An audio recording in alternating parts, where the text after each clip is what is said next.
వెళ్ళినటువంటి ఆ వ్యక్తి తిరిగి ఎక్కడికి వచ్చినాడంట? తండ్రి యొద్దకు వస్తా ఉన్నాడు. ఈ తండ్రి కూడా కుమారుడి కోసం చాలా రోజుల నుంచి ఎదురు చూస్తున్నట్లు ఉంది. ఆ కుమారుడు దూరంగా ఉన్నప్పుడే తండ్రి వాడిని చూశాడు. వాడి మీద వేసినట్ట ఆయన కనికరపడ్డాడు.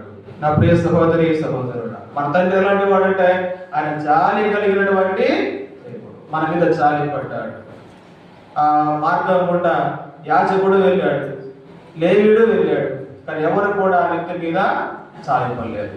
కొన్నిసార్లు మనం కూడా మన జీవితంలో ఎప్పుడైతే దేవుణ్ణి విడిచిపెట్టి లోకంతో స్నేహం చేస్తామో, లోకానుసారంగా జీవించాలని కోరుకుంటామో, అప్పుడు ఏమైందంటే మనం కూడా మన వస్త్రాన్ని కోల్పోతాం. ఏట వస్త్రము రక్షణ అనే వస్త్రము దేవుడు మనకు ఉచితముగా అనుగ్రహించింది.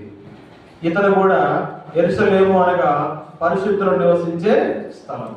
మరి దేవుణ్ణి ఎరిగిన వాడే